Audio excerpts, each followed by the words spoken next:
Yeah, I think it's a bit of a fairy tale kind of ending to a great season, being back home in England, playing against Dortmund, obviously a lot of factors for me that can make it perhaps a little bit emotional, but I think for the game I have to try and take that out of it and focus on the absolute plan of the game as opposed to the other little things. And yeah, this week building up to it will help that to calm everything. And yeah, I'm just grateful to be here. Yeah. Belly, what do you think that will be the key for the next match next I think Saturday? I think it's important that we play at our level first and foremost. I think that's important. That the best as possible we can play. It's going to be harder for any team to play against us, of course. But we've also got to be aware of the amazing quality they have. They've got a lot of really talented individuals. They're really dynamic on the transition. They've defended really well in the Champions League this year. But I have 100% trust in the analysis team, the staff, the manager to create a game plan that can help us win the game.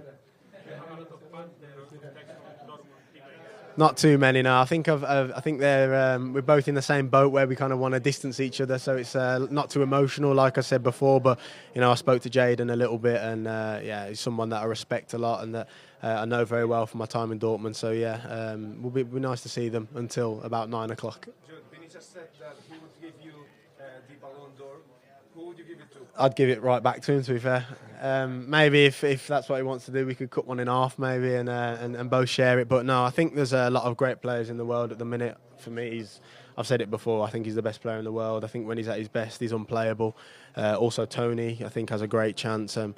Honestly, it's not something I think about too much. It's my first Champions League final. I'm more focused on winning trophies with the team. I've not done it as much before as him and Tony, but yeah, that's where my focus is at. How's the feeling to play in Wembley, iconic stadium for you and for all the English people? Yeah, very iconic stadium, a fitting of a great match. I think for me it's nice and comforting knowing that I know the pitch well, I know the stadium well, and for me it's about trying to use the advantages of knowing that a little bit better or as much as possible. But yeah, a great stadium for a great game, and hopefully it delivers.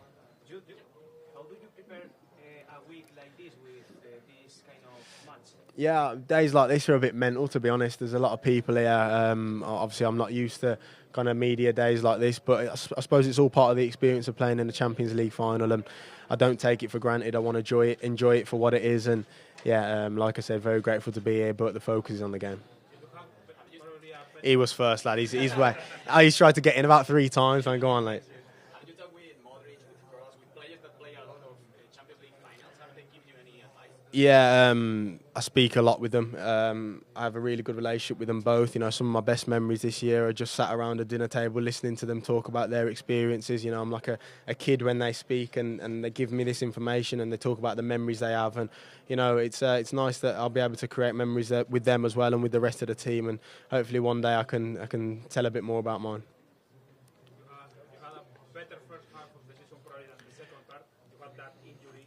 I don't know how you feel now. You feel back to your better version? Yeah, I'm feeling good, man. And I think the first half was probably more goals. The second half, not as many goals. I think from the outside world, you guys view it a lot on the numbers and the goals, but I actually think I've probably improved the more I've played. I've been a lot more involved in the other parts of the game. I think I've assisted a lot more in the second half of the season. So, I try and review my games exactly what they are. I watch them back. I'm more critical than anybody.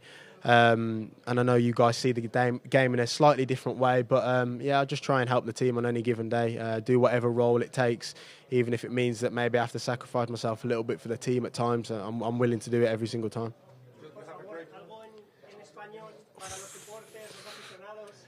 What do you want me to say? Muchas gracias por todo. You have a great relationship with Carlo Ancelotti. What does he say for this kind of matches? Yeah, it worries me how calm he is most of the time.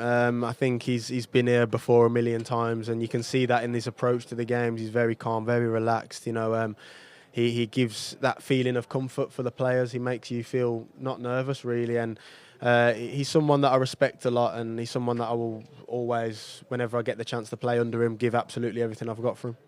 Next season, do you see yourself playing as Toni Kroos? I don't think anyone could do that. I think he's a one-of-a-kind player, so unique in his qualities. I don't think there's anyone in world football who can repeat that. I think I trust the manager to create a system that works best for all of the players, and I'll do whatever I'm told, to be honest, mate. I'll try and affect the games and impact the team as much as possible wherever I'm playing. One last from me. Vinny, just questions about Mbappe. He just said that he wants to play with the best, and next season we'll see.